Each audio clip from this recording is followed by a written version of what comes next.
দর্শক, আমাদের স্টুডিওতে আজকে উপস্থিত রয়েছেন এমন একজন সেলিব্রিটি গেস্ট যার অনেকগুলো পরিচয়। তো আসলে আমি তার কোন পরিচয় রেখে কোনটা বলবো, আপনারা তাকে দেখলেই চিনতে পারবেন। আজকে স্টুডিওতে উপস্থিত রয়েছেন র্যাম মডেল সোমা সোমা আপু। Thank you. প্রথমে জিজ্ঞাসা করব কেমন আছেন? আলহামদুলিল্লাহ, সবার দয়ে খুব ভালো আছে। ভালো আছে বলেই তো এখানে আসতে পেরেছি। আচ্ছা আপু, আপনার যে একটা রিয়েলিটি শো করেছিলেন সেটা নিয়ে অনেক নিউজ দেখেছিলাম। আসলে রিয়েলিটি শোটার জার্নিটা কেমন ছিল? রিয়েলিটি শোয়ের জার্নিটা খুবই চমৎকার ছিল, এক কথায় বলতে গেলে এক্সিলেন্ট। আসলে এখানে আমার অনেক নিউ এক্সপিরিয়েন্সড হয়েছে, নিউ এক্সপিরিয়েন্সড বলতে পারি। কারণ এখানে শুধু ছেলে বা মেয়েই নয়, ছেলে এবং মেয়েদের পাশাপাশি ট্রান্সদেরকেও সুযোগ দেওয়া হয়েছিল যাতে তারাও আমাদের মতো পার্টিসিপেট করতে পারে। তারপর তারাও আমাদের সাথে সমান তালে সামনে এগিয়ে যেতে পারে, তারাও যাতে সামনে মিডিয়াতে কাজ করতে পারে। তো সব কিছু মিলিয়ে আমার আসলে ওইভাবে ট্রান্সদের সাথে খুব বেশি একটা অভিজ্ঞতা কখনোই ছিল না, বাট লাইফে ফার্স্ট টাইম তাদের সাথে মেশা, চলা, কথা বলা, একসাথে কাজ করা, টোটাল এক্সপিরিয়েন্স আসলে একদম ভুলবার মতোও না। খুবই চমৎকার ছিল। জার্নিটা ছিল 3 months মেবি। ও আচ্ছা আচ্ছা, লং জার্নি। রিয়েলিটি শো মানে তো অনেক ঘটনা থাকে, অনেক স্মৃতি থাকে, কিছু কি মনে আছে বলার মতন? আসলে আপনারা হয়তো বা জানেন যে 2019-এ আমি যখন মিসেস ইউনিভার্সে ছিলাম, তো সেই সময়টা আমার জন্য অনেক বেশি এক্সাইটেড ছিল। আর এত সময় পরে, এত মানে মাঝখানে অনেকটুকু গ্যাপ হয়ে গিয়েছে, তো এত লং টাইম পরে আবার আমি মিডিয়াতে রিয়েলিটি শোতে কাম ব্যাক করেছি অ্যাজ এ কন্টেস্টার। তো এটা আমি বলবো একটা এক্সপিরিয়েন্স ছিল। তো এখানে মেমোরিজের কথা যদি বলি, আমার অনেক ছোট ছোট মেমোরিজ আছে। যেমন হচ্ছে যখন আমরা একসাথে ওই যে রিহার্সাল করতে যেতাম, তখন ছোট ছোট হাসি ঠাট্টা, গল্প গুজব, সবার লাইফের যেই ঘটনাগুলো একজন আরেকজনের সাথে শেয়ার করা, ইভেন খাবার ভাগ করে নেওয়া, এগুলো আসলে সব কিছু মিলিয়ে ছোট ছোট পয়েন্ট থেকে খুব এনজয় করেছি। না ঠিক আছে আপু, মানে রিয়েলিটি শো গুলো থাকে একটু অন্যরকম, আর সেখানের মেমোরি অনেক একটা চমৎকার থাকে, যেটা আমিও একটা রিয়েলিটি শোতে ছিলাম, সেটা আমি এই জিনিসটা ফিল করছি। আচ্ছা আপু, আপনি এতদিন কোথায় ছিলেন এটা আগে বলেন। আমি আসলে পৃথিবীতেই ছিলাম কোথাও একটা। আসলে আমি কখনো মিডিয়াতে কাজ করব ওটা ওইভাবে ভাবিনি, আমার আসলে কখনোই ওইভাবে ভাবা হয়নি।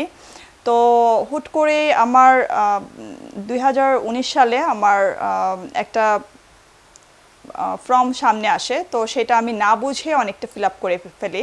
এটা আসলে খুব ফানি একটা বিষয় যে আমি আসলে তখনও জানতাম না আসলে আমি এখানে অ্যাজ এ কন্টেস্টার পার্টিসিপেট করতে পারবো কি পারবো না।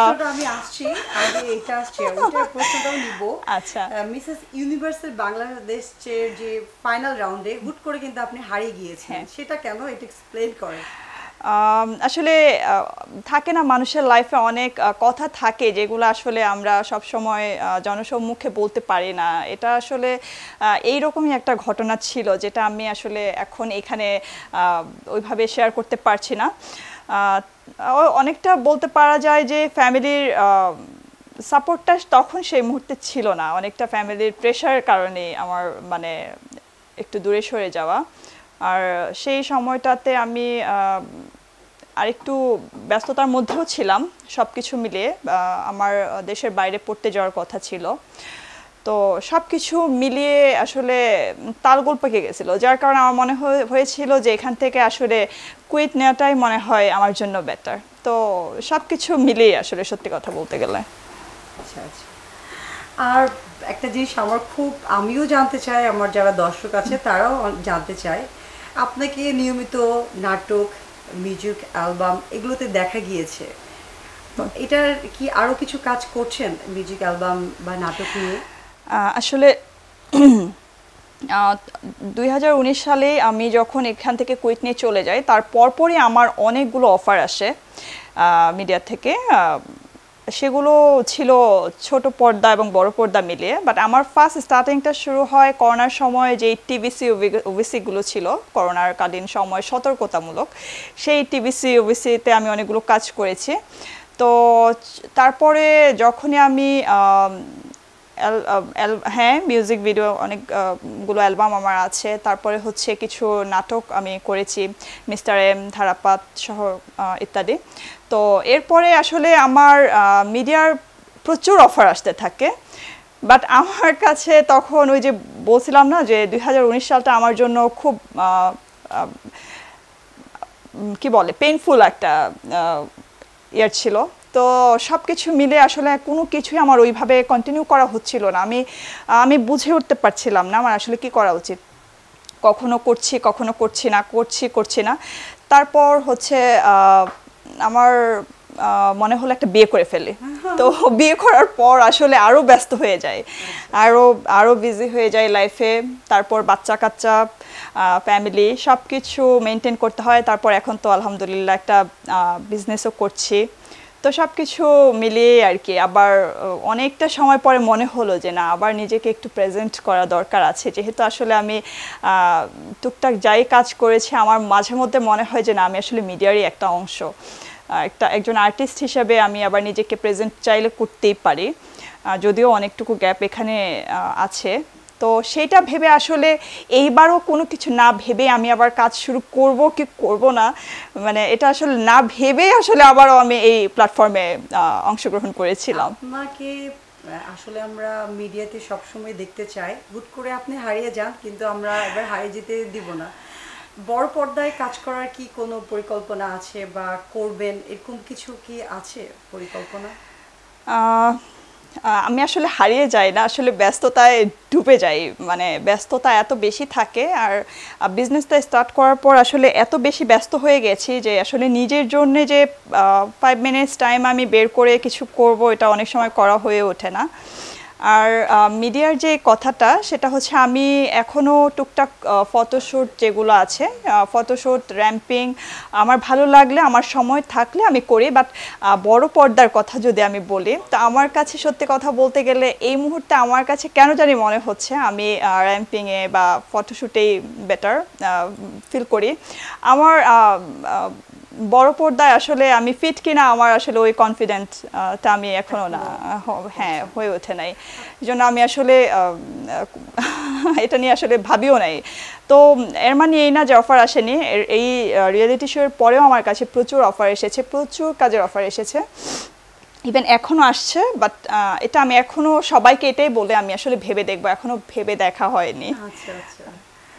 আর আসলে মিডিয়া ইন্ডাস্ট্রি সম্পর্কে অনেকের অনেক রকম মতামত আছে, এবং মিডিয়াতে কাজ করতে আসলে বিভিন্ন প্রবলেমের সম্মুখীন হতে হয়।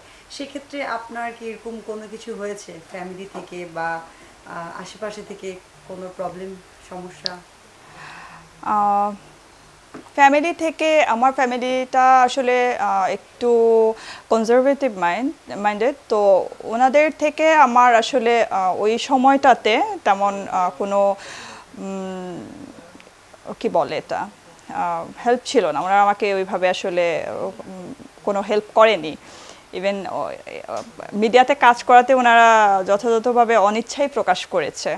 আর মিডিয়ার বিষয়টা আমরা সবাই একটু নিজেদের মতো নিতেই পছন্দ করি।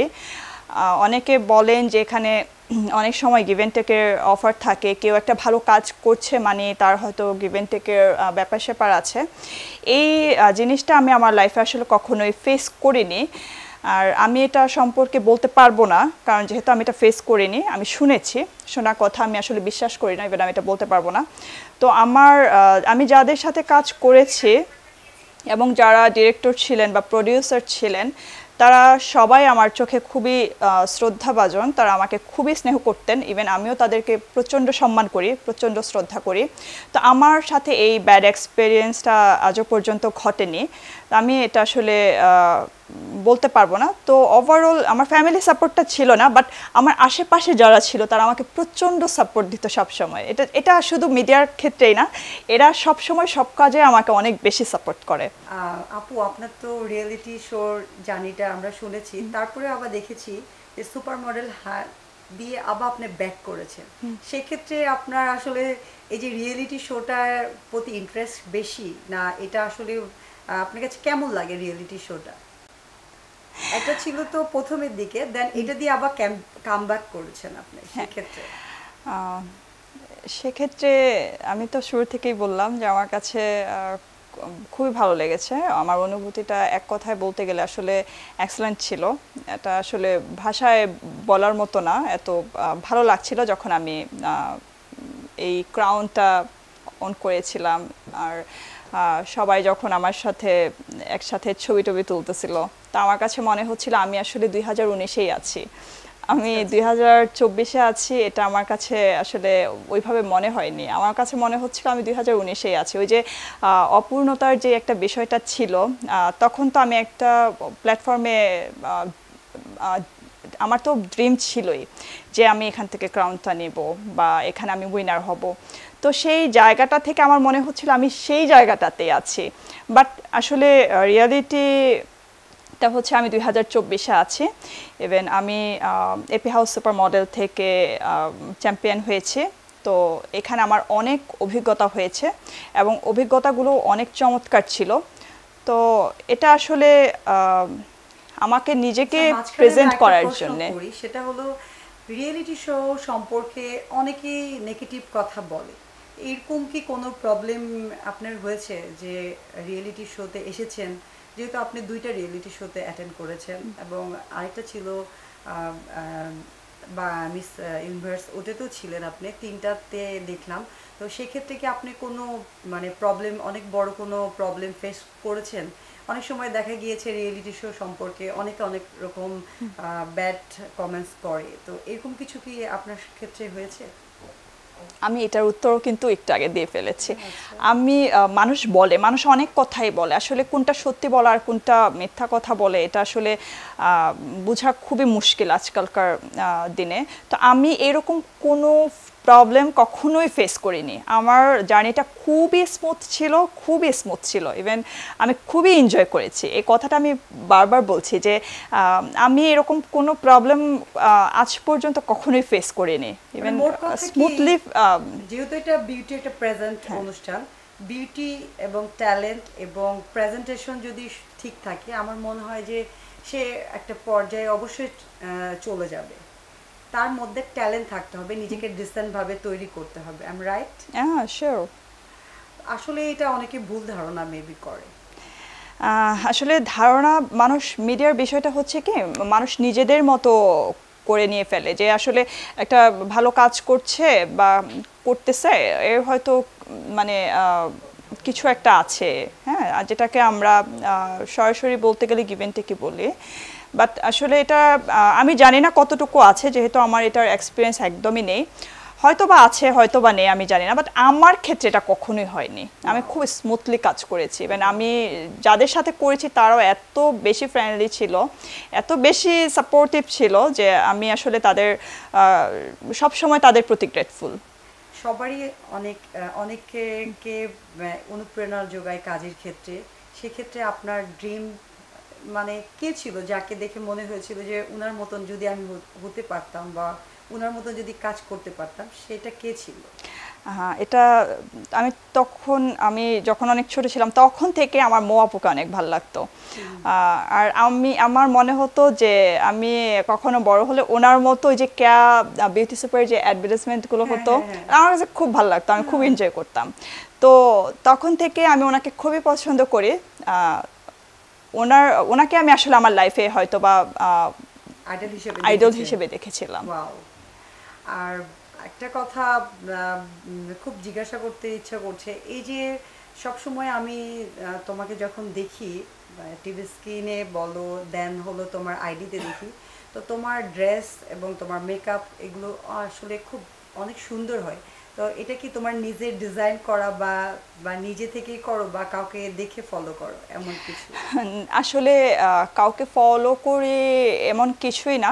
আমার যেহেতু মেরিন মার্ট নামে একটা প্রতিষ্ঠান আছে, হয়তোবা জানো, যে সেখানে আমার ডিজাইনের ড্রেসগুলোই আমি করে থাকি, আমার নিজস্ব যেই ডিজাইনগুলো আছে। সো ওই দেখা গেছে যে আমার যে কাপড়গুলো আমি পরি ম্যাক্সিমাম টাইম আমার প্রতিষ্ঠানের কাপড়গুলোই আমি পরি, আমার ব্র্যান্ডিং আমি নিজেই করি। হ্যাঁ, আর জুয়েলারিজগুলো আমি যেহেতু দেশের বাইরে যাই, তো আমার যখন যেটা ভালো লাগে সেটাই আমি ম্যাচ করে পরে ফেলি। এটা এরকম কোনো কিছু না যে আমি কাউকে ফলো করছি। আর নিজের মতো করে সবসময় নতুন কিছু করার চেষ্টা করি। আসলে কারোরটা দেখে বা ফলো করে হ্যাঁ সব কিছু নিজে নিজে করা যায় না, অনেক সময় অনেক কিছু দেখে আমার ভালো লাগলো, তো সেখান থেকে আমি একটা কিছু নিয়ে নিলাম, যে এই পার্টটা আমি নিয়ে নিলাম, তো এখান থেকে আমি আরও নতুন কিছু করলাম, যোগ করে নিলাম, অ্যাড করে নিলাম, এটা হয়।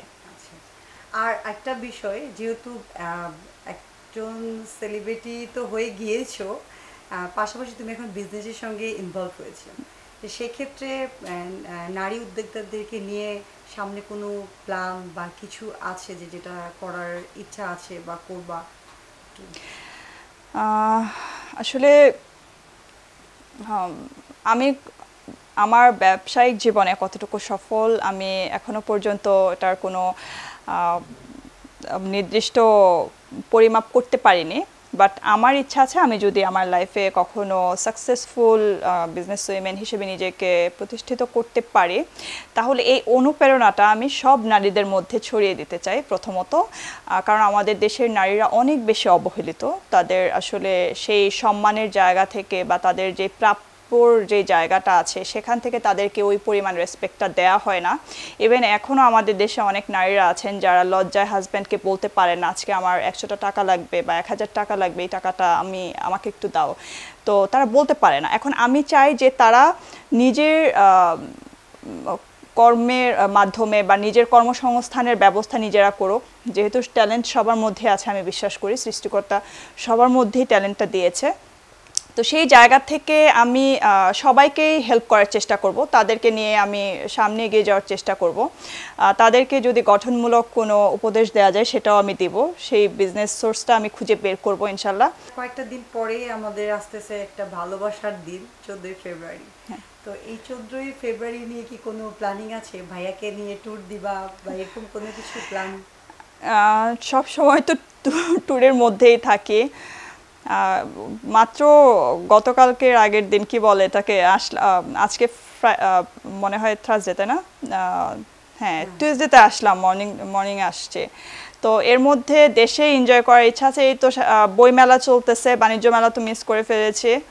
আর ভালোবাসাটা তো ভালোবাসা আমার কাছে প্রতিদিনই নতুন দিন, নতুন করে দুজনকে চিনি, ভালোবাসি। আসলে 14ই ফেব্রুয়ারি কিছু করতে হবে এরকম কোনো কিছু না, হয়তো আমরা ওই ছুটির দিনে এনজয় করি বলতে কি বাসায় রান্নাবান্না হয়, খাওয়া দাওয়া করি, কাজ না থাকলে একটু শুয়ে বসে গল্প টল্প করি, আর ইচ্ছা করলে একটু বাইরে বের হই। আসলে স্পেশালি এখনো পর্যন্ত 14ই ফেব্রুয়ারি উপলক্ষে কিছু করতে হবে, করেছি বা করতেই হবে এরকম কোনো প্ল্যান এখনো নাই। আমার কাছে ভালোবাসা প্রতিদিনই 14ই ফেব্রুয়ারি। এবার আমাদের দর্শকের উদ্দেশ্যে কিছু বল। আমি দর্শকদের উদ্দেশ্যে বলার আগে ধন্যবাদ জানাবো আমার বার্তাকে, আমাকে এত সুন্দর একটা প্রোগ্রামে ইনভাইট করার জন্য। আর দর্শকদের উদ্দেশ্যে বলবো, মন খারাপ করা যাবে না কখনো, সব সময় নিজের মনকে ভালো রাখতে হবে, নিজেকে সুস্থ রাখতে হবে। আর একটা থিওরিতে অবশ্যই বিশ্বাস করতে হবে, সেটা হচ্ছে আমি নিজে যদি ভালো থাকি আমি সবাইকে ভালো রাখতে পারবো পৃথিবীতে। সো নিজেকে যেভাবে ভালো রাখা যায়, যেভাবে ভালো থাকা যায়, নিজের ভালো থাকার উপরে, ভালো রাখার উপরে অবশ্যই সবাইকে ফোকাস করতে হবে। ধন্যবাদ।